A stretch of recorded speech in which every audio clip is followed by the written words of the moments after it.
Andhra Pradesh cabinet తీసుకున్నటువంటి కొన్ని నిర్ణయాలు వివాదాస్పదంగా మారినటువంటి పరిస్థితి. ముఖ్యంగా ఆర్ఫై జోన్లో గత ప్రభుత్వ హయాంలో పేదలకు ఇచ్చినటువంటి ఇళ్ల పట్టాలు ఏకంగా 50,000 ఇళ్ల పట్టాలని రద్దు చేస్తూ తీసుకున్న నిర్ణయంపై ఒక వివాదం రేగుతుంది.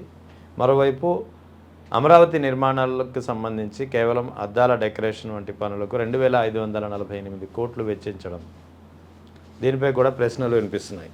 సో ఈ అన్ని వివరాలపై మనతో మాట్లాడేందుకు మరోసారి జాయిన్ అవుతున్నారు ప్రముఖ సిద్ధాంతి నారా నరసింహుని బిడ్డగా అందరికీ పరిచితులైనటువంటి రాఘవ శర్మ గారు. నమస్తే సార్. ఏంటి సార్, అమరావతి క్యాబినెట్ తీసుకున్న నిర్ణయాలు అమరావతి విషయంలో కానీ అంతే రెండు అమరావతికి సంబంధించినవే. ఒకటి డెకరేషన్ పనుల కోసం 2,548 కోట్లు వెచ్చించింది. మరోవైపు మెడికల్ కళాశాల నిర్మాణానికి కనీసం 1,000 కోట్లు లేవని చెప్పి చేతులు తీసినటువంటి ప్రభుత్వం కేవలం అలంకరణ పనులకు 2,548 కోట్లు ఖర్చు పెట్టడం ఎంతవరకు సమంజసం? ఫస్ట్ ఈ విషయంలో నా మనసులో ఉన్న అభిప్రాయాన్ని చక్కగా తెలియబరుస్తా, అందులో అనుమానమే లేదు, అందరికీ తెలిసిన విషయమే. ఇప్పుడు క్యాబినెట్ ఏదైతే వాళ్ళు అనౌన్స్ చేశారో ఈ అమరావతి భూములకు సంబంధించి 50,000 మంది దక్కించుకున్న ఆ పట్టాలు ఏవైతే ఉన్నాయో వాటిని రద్దు చేశారు. ఇప్పుడు గతంలో అమరావతి మాత్రమే కాదు, కర్నూలు తర్వాత వైజాగ్, ఈ రెండింటినీ కూడా రాజధానులుగా మనం క్రియేట్ చేద్దాం, ఒక గుర్తింపు తీసుకొద్దామని ప్రయత్నం చేసినప్పుడు కొన్ని వందల మంది జగన్మోహన్ రెడ్డి గారికి వ్యతిరేకంగా ఆమరణ నిరాహార దీక్షలు, ఆ తర్వాత ధర్నాలు, విపరీతమైనటువంటి ఒక అరణ్య కాదు దాన్ని ఏమంటారు, అమరావతి యుద్ధం అని మొదలుపెట్టి పాదయాత్రలని అవని ఇవన్నీ ఇన్ని చేశారు. అమరావతిని ఎదగనివ్వడం అస్సలు ఇష్టం లేదు అని చెప్పి వైసీపీ పార్టీ యొక్క అధినేత అయిన జగన్ గారిని నానా దుయ్యబట్టారు అందరూ కలిసి కదా. మరి ఇప్పుడు ఇళ్ల పట్టాలు తీసుకున్న 50,000 మంది ఎప్పుడు బయటకు వస్తారు, ఎప్పుడు పాదయాత్ర చేస్తారు, ఎప్పుడు ప్రభుత్వం మీద యుద్ధం ప్రకటిస్తారు, ఎప్పుడు వాళ్ళకి జరిగిన అన్యాయాన్ని రాష్ట్రం మొత్తం చూసేలా నడుం బిగిస్తారు అని ఎదురు చూస్తున్నా. ఎందుకంటే ఒక పేదవాడి అవసరాన్ని గ్రహించి పేదవాడికి నీడనిచ్చి పేదవాడి యొక్క జీవితంలో ఒక ఆశకి చిగురు వేసే విధంగా ఆ ఇళ్ల పట్టాలు ఇచ్చి అందరికీ నేనున్నాను, నేను విన్నాను అనే నినాదంతో అందరికీ దగ్గరైన ఆ నాయకుడి యొక్క ప్రయత్నాన్ని గొడ్డలితో నరికారా అనిపించింది.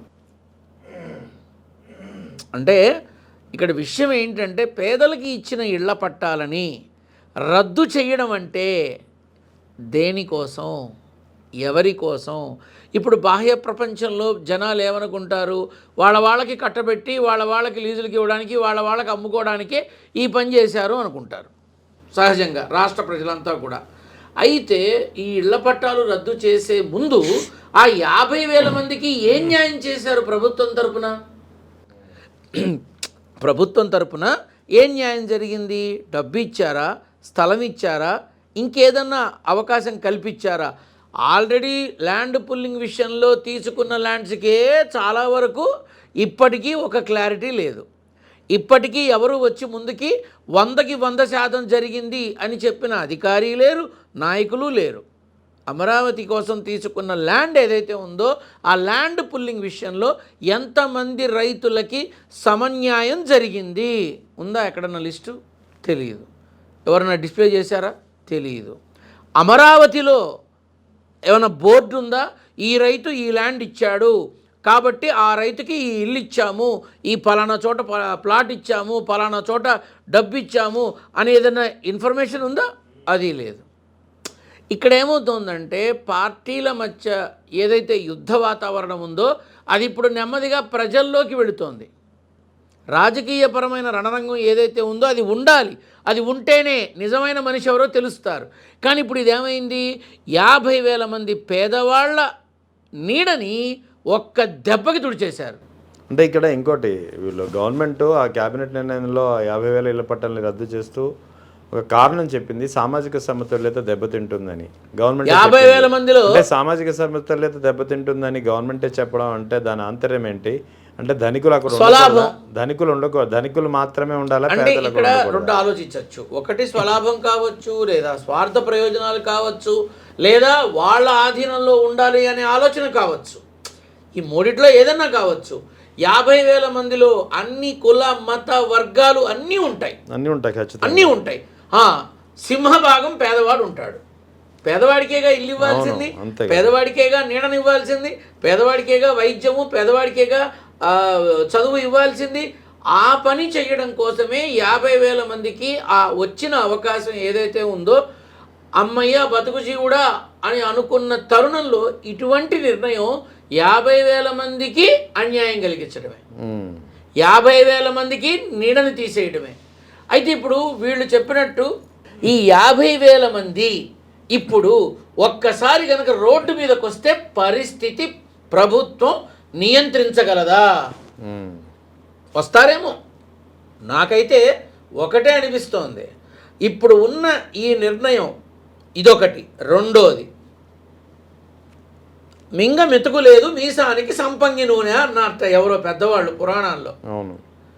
ఇక్కడ డాక్టర్ల కోసం ఒక ప్రత్యేకమైన విధానాన్ని తీసుకొచ్చిన జగన్మోహన్ రెడ్డి గారు పిల్లల చదువుల కోసం కాలేజీల రూపంలో ఎంతోమందికి ఇంకా అవకాశాలు వస్తాయని చేసిన ఆలోచన ఏదైతే ఉందో, ఆ మెడికల్ కాలేజీలని ప్రైవేటు పరం చేసి ఆ మెడికల్ కాలేజీల కోసం చేయాల్సింది తీసుకుని వెళ్ళి మరొక చోట వాటిని ఇన్వెస్ట్ చేయడం అనేది ఎంతవరకు ఎవరికి ఏ రకంగా ఉపయోగం?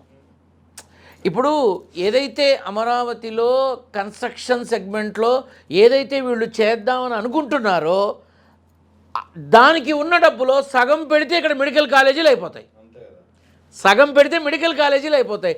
మెడికల్ కాలేజీలు అయిపోతే ఎన్ని లక్షల మంది విద్యార్థులకి అక్కడ అవకాశం దొరుకుతుంది, ఎన్ని లక్షల మందికి ఆ వైద్య వృత్తిలో రావడానికి అవకాశం దొరుకుతుంది?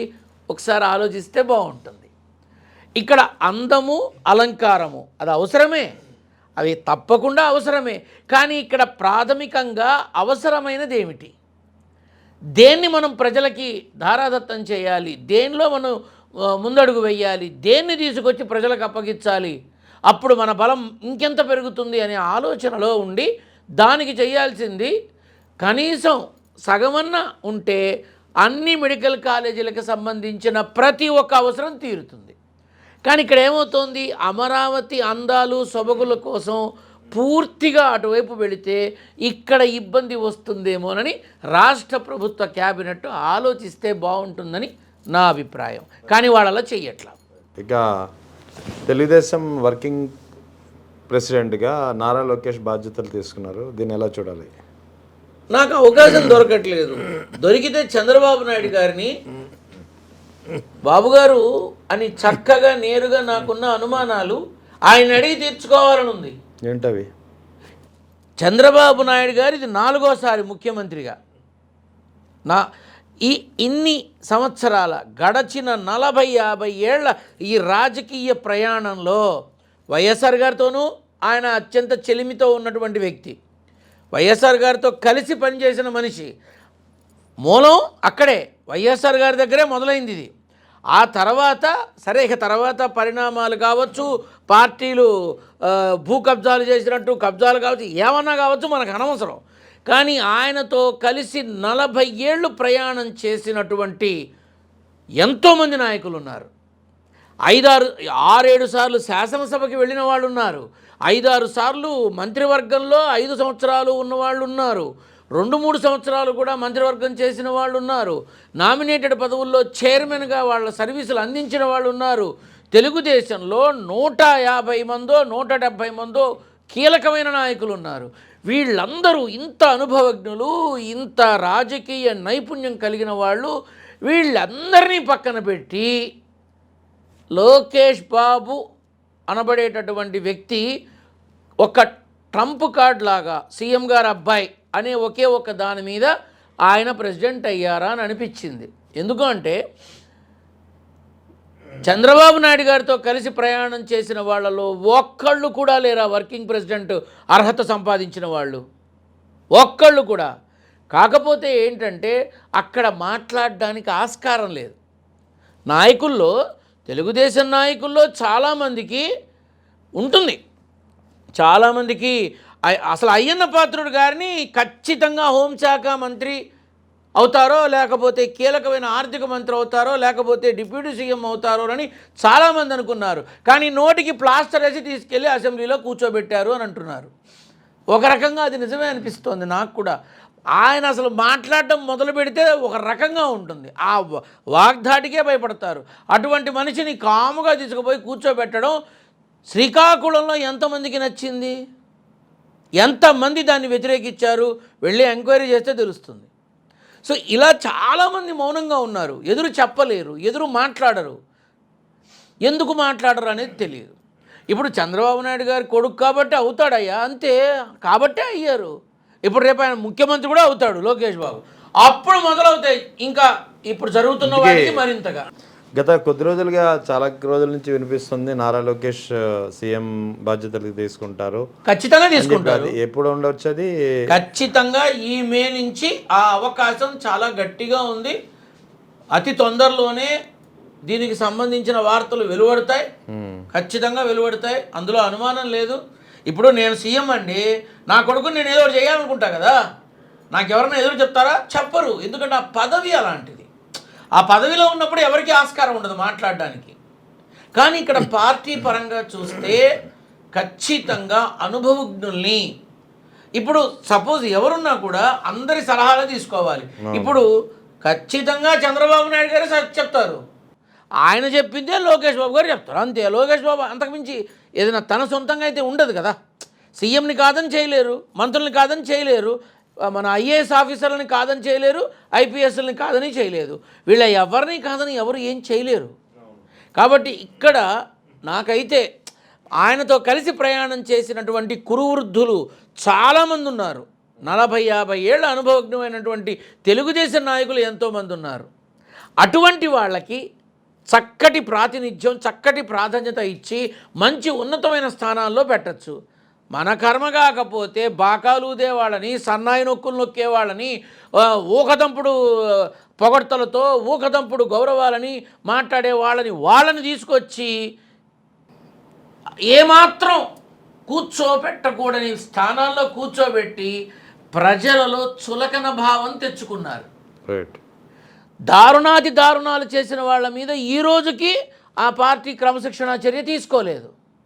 కానీ భగవంతుడి పట్టు వస్త్రాల విషయంలో అవమానం జరిగిందని చెప్పి గట్టిగా అడిగినందుకు ఆ శాసనసభ్యుడిని దుయ్యబట్టారు, అతని మీద తీసుకున్నారు క్రమశిక్షణ చర్య. ఇది మనం మాట్లాడుకున్నా మాట్లాడుకోకపోయినా ప్రజలు గ్రహిస్తూనే ఉన్నారు, ప్రజలు చూస్తూనే ఉన్నారు. రీసెంట్గా నేను చదివిన ఒక ఆర్టికల్లో ఉంది, ఈవీఎంల ట్యాంపరింగ్ అనేది జరగకపోతే ఖచ్చితంగా వైసీపీకి 118, టీడీపీకి 57, జనసేనకి 13 ఇలా వచ్చేదేమో రిజల్టు అని. ఖచ్చితంగా ఆర్టికల్లో అవన్నీ ఉన్నాయి. అంతేకాదు ఈ మధ్య ఢిల్లీ నుంచి కూడా చాలామంది ఈ రకమైనటువంటివి చెప్తున్నారు. అంటే ఈవీఎంలు ట్యాంపర్ అయ్యాయని కన్ఫర్మేషన్ ఉందా అందరికీ? సో ఇక్కడ మనం చెప్పినా చెప్పకపోయినా రాష్ట్ర ప్రజలు చాలా వరకు ప్రతి విషయాన్ని వాళ్లకున్న అవకాశాలతో తెలుసుకుంటున్నారు. ఇవాళ మీరు ఎక్కడికన్నా వెళ్ళండి, నా మాట నిజమో అబద్ధమో మీకే తెలుస్తుంది. మావిగన్ అని అనౌన్స్ అయిన తర్వాత మచిలీపట్నం నుంచి ఇక్కడ గుంటూరు దాకా భూములు ఎంత మార్పు వచ్చాయి, వాటి రేట్స్లో ఎంత మార్పు వచ్చాయి, తదుపరి శకం ఏమవుతుంది అందరూ చూస్తారు. ఖచ్చితంగా ఖచ్చితంగా రేపు గ్యారంటీగా దానికి వచ్చే ప్రాభవం అంతా ఇంత కాదు. అమరావతి ఉంటే ఉండొచ్చు, అది వేరే ముచ్చట, నేను దాని గురించి విమర్శించట్లా. కానీ ఇది ఒకవేళ జగన్ గారు గనక మళ్ళీ ముఖ్యమంత్రిగా ప్రమాణ స్వీకారం చేస్తే 1,00,000 రూపాయలు విలువ చేసేది 1 కోటి రూపాయలు అవుతుంది. ఇది జరిగి తీరుతుంది. ఇవాళ ఇప్పుడు సపోజ్ అనుకుందాం, వచ్చే సంవత్సరం ఎన్నికల్లో కూడా కూటమే వచ్చిందో అనుకుందాం. ఇక ఆ తర్వాత కానీ ఒకటి మాత్రం నిజం, ఖచ్చితంగా కూటమిలో నేను మీతో కూడా అన్నా, కూటమి కోటకి బీటలు వారాయి అని అన్న. మీ దగ్గరే అన్న.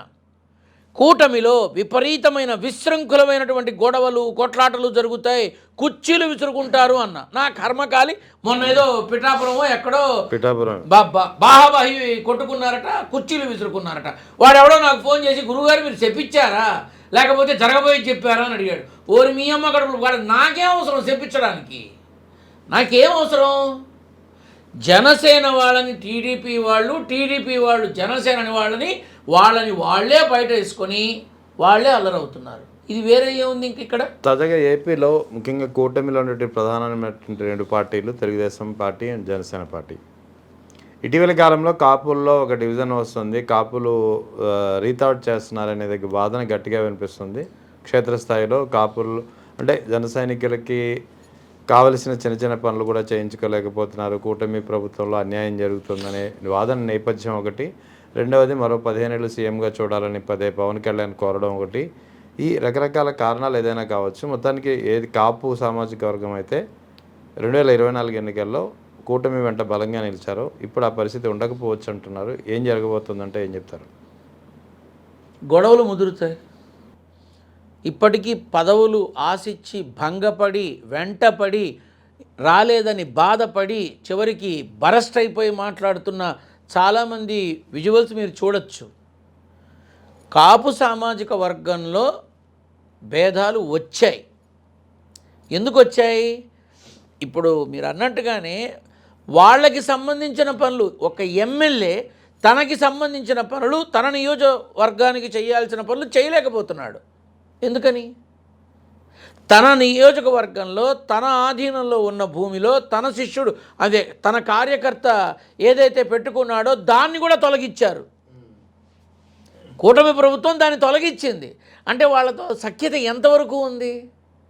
రానున్న రోజుల్లో జనసేన బీజేపీ ఒకటే తెలుగుదేశానికి ఎదురు వెళితే ఎలా ఉంటుందనే ఆలోచన వాళ్ళకు వచ్చినప్పుడు ఇలాంటి చర్యలు కాక ఇంకేం జరుగుతాయి?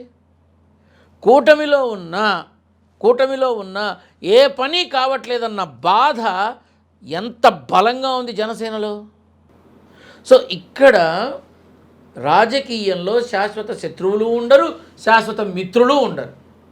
అక్కడ పదవీకాంక్ష, పదవీ వ్యామోహం ఈ 2 ఏవైతే ఉంటాయో మనిషిని ఎలాగైనా మారుస్తాయి.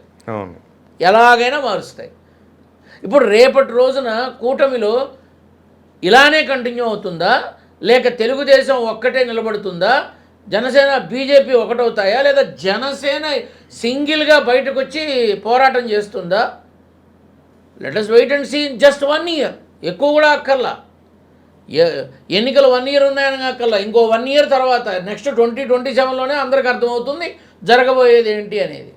ఈ రోజుకి కూడా జనసేన పార్టీలో ఒక స్పష్టమైన విధానం ఉందా? కాపు సామాజిక వర్గం అంటున్నారు మీరు. జనసేనలో అన్ని సామాజిక వర్గాలు ఉన్నాయి. ఎంతమందికి న్యాయం జరిగింది? ఎంతమందికి? ఎందుకు జనసేన అంటే ఒక్క కాపు సామాజిక వర్గమేనా? మిగతా వాళ్ళు లేరా? ఎంతమంది ఉన్నారు? ప్రతిదానికి కాపు సామాజిక వర్గం జనసేన, కాపు సామాజిక వర్గం. ఇది కేవలం ఒక ప్రాపకాండగా చేసి వాళ్ళలో వాళ్ళకే చిచ్చు పెడుతున్నారా అనిపిస్తోంది. అదొకటి గ్రహించాల్సిన విషయం ఏంటంటే వాళ్ళు ఒక నిర్ణయం తీసుకునేటప్పుడు కూటమి నాయకులు అంతా కలిసి తీసుకుంటున్నారా, లేక వన్ సైడ్ వార్ లాగా ఒకళ్ళు తీసుకున్న నిర్ణయాన్ని అందరూ అమలుపరుస్తున్నారా అనే ఖచ్చితమైన ఆలోచన తెలుగు రాష్ట్ర ప్రజలందరికీ ఉంది. చంద్రబాబు నాయుడు గారు చెప్తే వీళ్ళందరూ ఇది ఇక్కడ క్యాబినెట్ అంతా కూర్చొని చర్చ చేసి నిర్ణయం తీసుకోవడం అనేది ఉంటుంది, నో డౌట్. కానీ ఇదిగో ఇది ఇలా చేద్దాం అనుకుంటున్నా, అలాగేనండి, అయ్యో తప్పకుండా మీరు చెప్పిన తర్వాత ఏముందండి, 40 ఏళ్ళ అనుభవం అండి, ఇంతకు మించి ఏం మాట్లాడతారు? కానీ నాకు అడగాలనుంది, నాకు నేరుగా చంద్రబాబు నాయుడు గారిని అడగాలనుంది. మీతో 40 ఏళ్ళు ప్రయాణం చేసిన వాళ్ళలో ఆ కమిటీ వర్కింగ్ ప్రెసిడెంట్గా చైర్మన్ పదవులకు కానీ, ఆలయ చైర్మన్ల పదవులకు కానీ, ప్రముఖమైన టీటీడీ ఆలయ విధానాలకు కానీ మీతో ప్రయాణం చేసినటువంటి రాజకీయ ప్రముఖులు అన్నేసి సంవత్సరాలు, 20-25 సంవత్సరాలు శాసనసభ్యులుగా, 20 సంవత్సరాలు మంత్రులుగా ఇంతమంది మీ చెయ్యి పట్టుకొని నడిచారు. వాళ్ళలో ఎవరూ మీకు నచ్చలేదా అని అడగాలనిపించింది. కానీ ఏం చేయను, నేను సగటు మనిషిని, నన్నా కలవనివ్వరు, అపాయింట్మెంట్ ఉండదు, ఉండదు. పైపెచ్చు నేను అడిగే విధానం నచ్చదు. అంతెందుకు, నన్ను ఒంగోలులో నన్ను ఎంతో ఆప్యాయంగా చాలా ప్రేమతో అభిమానంతో కన్న తండ్రిని చూసినట్టు చూశాడు ఓ మనిషి తన యావత్ కుటుంబంతో సహా. ఏ రోజైతే 2026 నవంబర్ 9 తర్వాత జగన్కి ఒక యోగం మొదలవుతుంది, తద్వారా తాను మళ్ళీ లేస్తాడు, తన ప్రాభవం చూపిస్తాడు, అందులో అనుమానం లేదు అని అన్నాను. ఆ మాట విని ఆ రోజు నుంచి నన్ను ఒక బద్ధశత్రువుగా చూస్తున్నాడు. కలవడు, మాట్లాడు, అసలు ఇంకేం లేదు. అంతకుముందు నెత్తిన పెట్టుకొని దేశమంతా ఊరేగాడు. కన్న తండ్రిని చూసినట్టు చిన్న కష్టం రాకూడదు, చిన్న కష్టం కలగకూడదు అని నన్ను అరచేతిలో పెట్టుకొని చూసిన మనిషి ఈరోజు నేను ఆ మాట అన్నానని నాతో మాట్లాడడం కూడా అనేది లేదు. అంటే మనుషులలో విధానం చూడండి. ఇప్పుడు మళ్ళీ ఇదే ఆ రోజు నేను ఎన్నికల రిజల్ట్ ముందు ఖచ్చితంగా చెప్పా, ఎవరు ఎన్ననుకున్నా కూటమి గెలుస్తుంది, వీచేది మాత్రం పవన ప్రభంజనాలు, వినబడే పేరు అదే ఖచ్చితంగా అని చెప్పా. అప్పుడు నచ్చా, ఇప్పుడు నచ్చట్లా. అప్పుడు రాఘవ శర్మే, ఇప్పుడు రాఘవ శర్మే, అప్పుడు నరసింహుడి బిడ్డే, ఇప్పుడు నరసింహుడు. మారింది మీరు, మీ మనసు, మీ ఆలోచన, నేను కాదు. నేను నిజమే మాట్లాడతా. అలాగే ఇప్పుడు రేపటి రోజున అమరావతికి బదులు మావిగన్నే బాగుంది కదా అని తెలుగు రాష్ట్ర ప్రజల్లో ఆంధ్ర రాష్ట్ర ప్రజలు అనుకుంటే ఈవీఎంలు గీవీఎంలు ఏం పనిచేయవు ఇంకా, ఖచ్చితంగా చెప్తున్నా. కాబట్టి ఇక్కడ అందరికీ నేను తెలియపరిచేది ఏంటంటే, భగవంతుడు నాకు ఇచ్చినటువంటి కొద్దిపాటి ఆ చిన్నపాటి జ్ఞానంలో నాకు తెలిసిన విషయాన్ని ఖచ్చితంగా తెలియపరుస్తా. ఇందులో ఎవరిని శత్రుత్వభావంతో కాదు, ఎవరిని విమర్శించాలని కాదు, నా ఒపీనియన్ని మీతో పంచుకున్నా అంతే. సో నా అభిప్రాయాలు కూడా మీతో పంచుకున్నా.